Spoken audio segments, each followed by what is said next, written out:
Dari sisi hukum positif mengenai pemilu saat ini, pola komunikasi pemasaran juru kampanye yang melekatkan citra dirinya kepada kandidat atau pasangan calon tertentu bukanlah tindakan yang melanggar hukum. Namun, endorsement atau perlekatan citra diri demikian sebagai bagian dari teknik komunikasi persuasif potensial menjadi masalah etika manakala dilakukan oleh seorang presiden yang notabene dirinya mewakili entitas negara, di mana seharusnya presiden bersangkutan berpikir, bersikap, dan bertindak netral dalam ajang kontestasi pemilih pasangan presiden dan wakil presiden yang akan menggantikan dirinya sebagai kepala negara sekaligus kepala pemerintahan.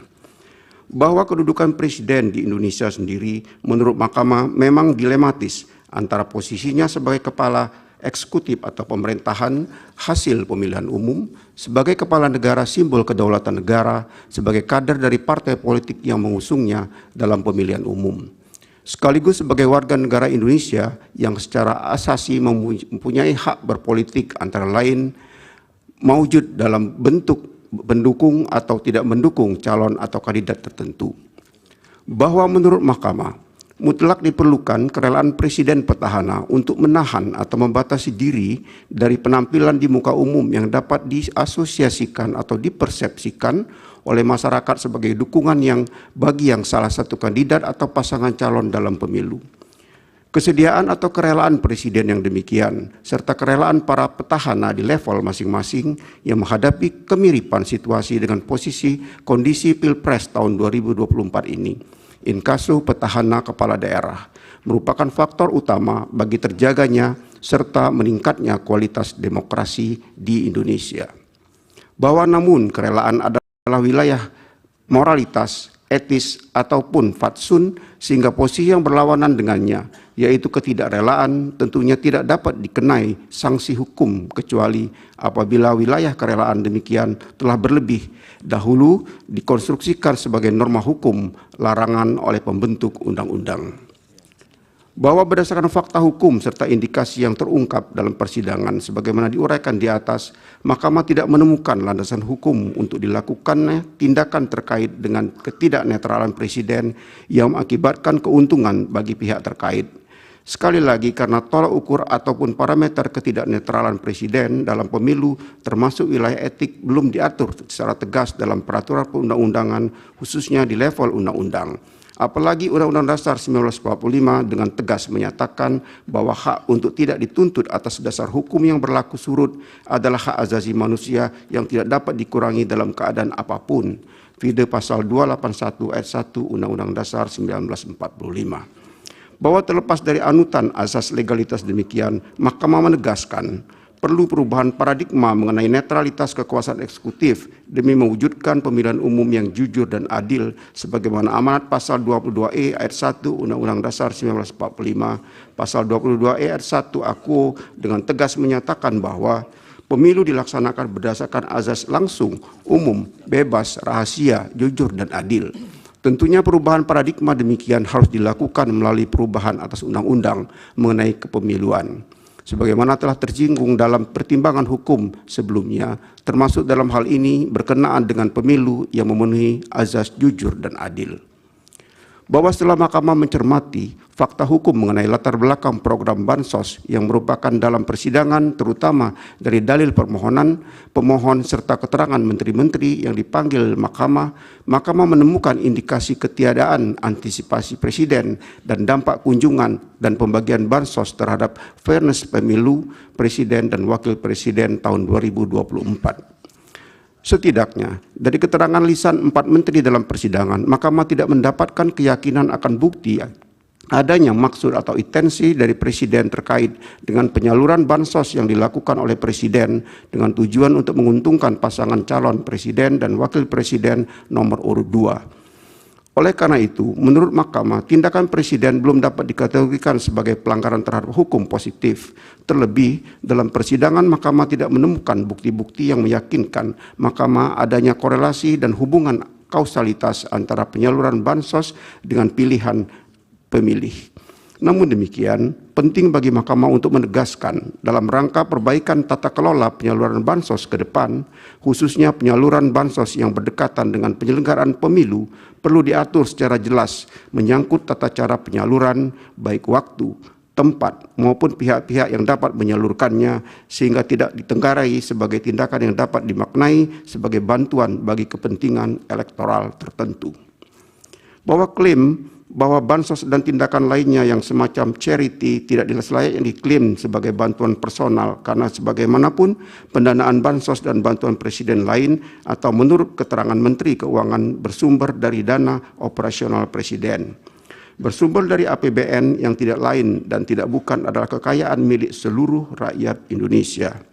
Sementara presiden sebagai kepala pemerintahan adalah orang yang dipercaya masyarakat untuk mengelola APBN, sehingga sama sekali tidak ada kepentingan pribadi atas APBN maupun keseluruhan kekayaan negara yang tidak tercatat dalam APBN. Bahwa akan tetapi, apabila Mahkamah tidak memberikan catatan khusus terhadap klaim sepihak atas penggunaan bansos oleh pemerintah, yang sekali lagi bansos sebenarnya bukan pelanggaran hukum, maka mengkhawatirkan praktik demikian akan menjadi presiden lantas diikuti oleh para petahana atau pejabat publik pengelola APBD dalam penghelatan pilkada kelak.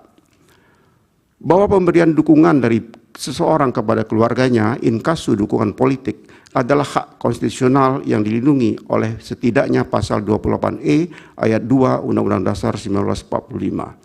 Akan tetapi, hak tersebut termasuk hak asasi manusia yang dikurangi dengan undang-undang. Dalam situasi tertentu, Undang-Undang Dasar 1945 memberikan pembatasan justru agar kebebasan pemenuhan hak konstitusional tersebut tidak membentur, merugikan, atau menjadi sumber nestapa bagi pemenuhan hak konstitusional orang lain. PD pasal 28J ayat 1 dan ayat 2 Undang-Undang Dasar 1945. Berpijak dari hal demikian, penting bagi Mahkamah untuk menegaskan bahwa Undang-Undang Dasar 1945 membatasi pemenuhan hak asasi manusia bukan dalam arti Undang-Undang Dasar 1945 bersikap sewenang-wenang, melainkan justru demi mencegah munculnya situasi kebebasan yang paradoksial, yaitu situasi manakala pemenuhan hak seseorang ternyata menimbulkan kerugian bagi orang lain. Bahwa berdasarkan pertimbangan tersebut, Mahkamah berpendapat bahwa pembentukan norma yang mengatur pembatasan-pembatasan atas penggunaan dan atau pengkaitan antara program pemerintah atau negara dengan kepentingan pribadi, terutama dalam kaitannya dengan kontestasi pemilu maupun kepentingan elektoral lainnya, merupakan kewenangan dari pembentuk undang-undang VD antara lain pasal 20 ayat 1 dan ayat 2 Undang-Undang Dasar 1945 yang norma hukum demikian perlu segera dibentuk sebelum pelaksanaan pemilu berikutnya termasuk pemilihan kepala daerah. Bahwa di sisi lain sebagai bentuk antisipasi serta sinergitas antara lembaga negara terutama dengan lembaga negara pembentuk undang-undang yang sama-sama berkewajiban menjaga kualitas sistem demokrasi serta didorong oleh kewajiban khusus Mahkamah menegakkan keadilan konstitusional, maka dalam rangka perbaikan ke depan, manakala perangkat atau norma hukum demikian belum terbentuk sehingga perhelatan pemilu berikutnya, Mahkamah berkewajiban mengambil peran konstitusional untuk secara hukum menyiapkan diri, memeriksa, mengadili, serta memutus pendakwan atau pemanfaatan pemerintah atau negara demikian sebagai bagian dari kategori pelanggaran pemilu. Bahwa berdasarkan uraian pertimbangan hukum tersebut di atas, dalil pemohon terkait dengan adanya bansos yang berkolerasi dengan perolehan suara salah satu pasangan calon presiden dan wakil presiden tidak terbukti sehingga tidak beralasan menurut hukum. Menimbang bahwa selanjutnya pemohon mendalilkan telah terjadi pengangkatan pejabat kepala daerah yang masif sebagai implementasi pelaksanaan pemilihan kepala daerah serentak tahun 2024 yang penunjukannya tidak memenuhi indikator sebagaimana termaksud ditentukan dalam putusan Mahkamah Konstitusi nomor 55 tahun 2019 dan nomor 67 tahun 2021 yang seterusnya dianggap telah diucapkan. Bahwa sejalan dengan pertimbangan hukum Mahkamah berkenaan dengan kewenangan Mahkamah untuk mengadili pelanggaran yang berkaitan dengan proses pemilu, khususnya dalam hal ini pelanggaran yang bersifat TSM, sebagaimana telah dipertimbangkan dalam paragraf 3.1 di atas.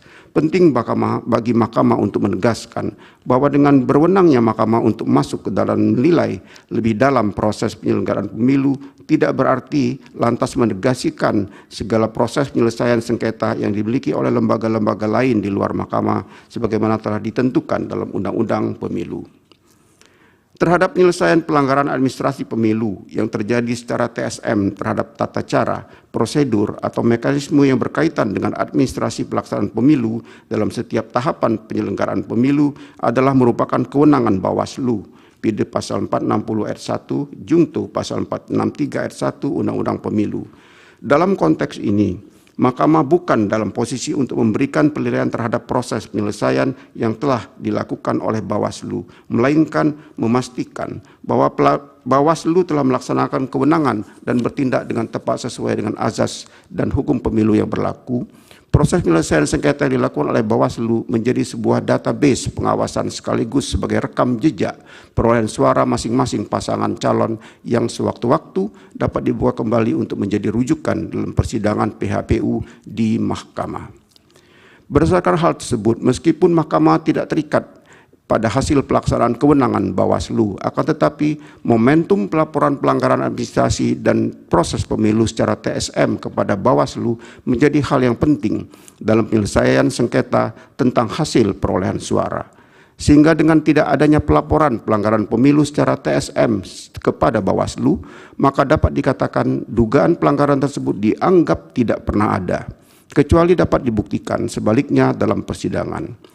Secara konkret, posisi mahkamah terhadap proses pelaksanaan kewenangan Bawaslu dalam perselisihan tentang hasil pemilihan umum adalah memastikan lembaga pengawas pemilu telah secara seksama cermat melakukan pengawasan, penilaian, dan penindakan dengan memberikan keputusan atau rekomendasi sesuai dengan azas dan hukum pemilu yang berlaku.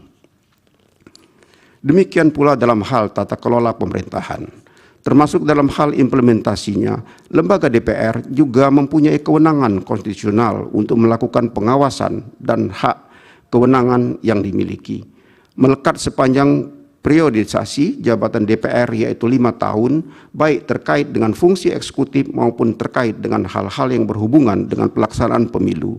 Oleh karena itu, peran yang saling berkaitan tersebut tidak menjadi beban di pundak Mahkamah Agung yang hanya diberi waktu 14 hari kerja untuk menilai segala yang berkaitan dengan hasil pemilihan umum.